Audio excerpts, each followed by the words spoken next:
Bakit nga ba hindi recommended na pag bumibili tayo ng mga CPU, naka-stock cooler lang tayo?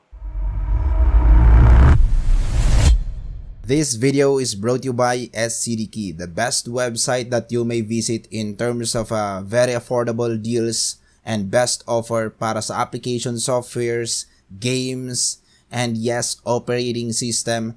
And there you are, you may check the Windows 10 Pro, and by using our promo code, ma-avail mo lang siya ng around $14.95 or 700 plus pesos. That's it mga kaibigan, check the description below. May mga links po tayo dyan to go directly sa kanilang website. Bakit nga ba hindi recommended na pag nagpapabuild tayo, our CPU is just having a stock cooler? Especially if you have a high-end Ryzen 5 and strictly pagdating sa Ryzen 7, Ryzen 9, or Intel Core i5, i7, and i9. Bakit? Unang-una, this benchmark will say it all. Makikita natin that the numbers from 60, it ramp up to 90 degrees Celsius kagad.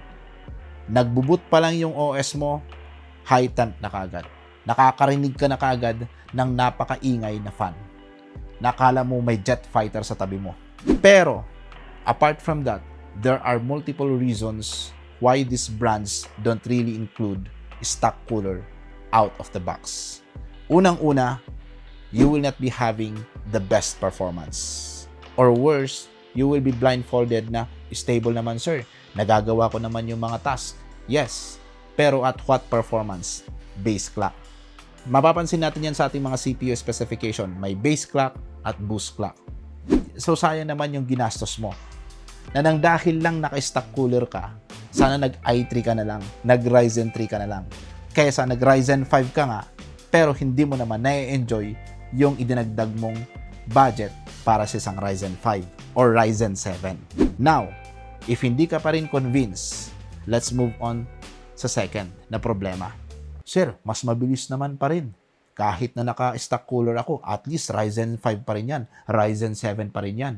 Hindi naman totoo yung sinabi mo. Mas mabilis pa rin siya kahit base clock. Oo, mas mabilis most likely, pero hindi ka naman komportable. Bakit? Dahil nga sobrang taas ng temperature, maya't maya, nagfi-freeze. Or, worst, nagre-restart. Naghahang. So, while using that unit, hindi convenience yung dinala sa'yo, kundi discomfort. Okay, hindi ka pa rin convinced. Sir, hindi ko naman yan na-encounter. Okay, sabihin na lang natin, baka ka siguro naka-aircon ka. Kahit naka-stock cooler ka, pwede nga naman maitawid na hindi mo ma-experience yung dalawa. Pangatlo, after 6 months, after 1 year, nasira yung CPU mo. Why? Higher temperature, especially if close to the max temperature that the CPU can handle, automatically, that is equivalent to shorter lifespan. Significantly shorter lifespan. Dahil kung titinan natin, kahit sa anong electronics, sa kahit sinong technician kayo magtatanong, pag laging nag-overheat ang isang appliances, ang isang component, automatically, mas mabilis siyang masira. Kaya meron pong heatsink ang mga motherboard. Kaya po may heatsink ang mga RAM. And especially, kaya po nagbebenta sila ng third party na single tower cooler, na dual tower cooler, or those AIO radiator. Hindi po sila overkill. Hindi po sila na manufacture na okay for just the aesthetic. Nandyan po sila because of some reason that is really needed, especially if you are going for the CPUs na nabanggit ko natin kanina. Kaya kung nagawa mong mag-invest sa sobrang mahal na CPU, ano ba naman yung 1K, 2K, 3K na gagastusin mo to enjoy that high-end CPU that you avail?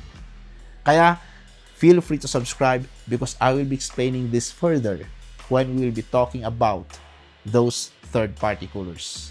Na kung ano ba ang magiging difference sa performance kung naka-single tower ka or even those dual tower air coolers. For more videos like this, feel free to subscribe.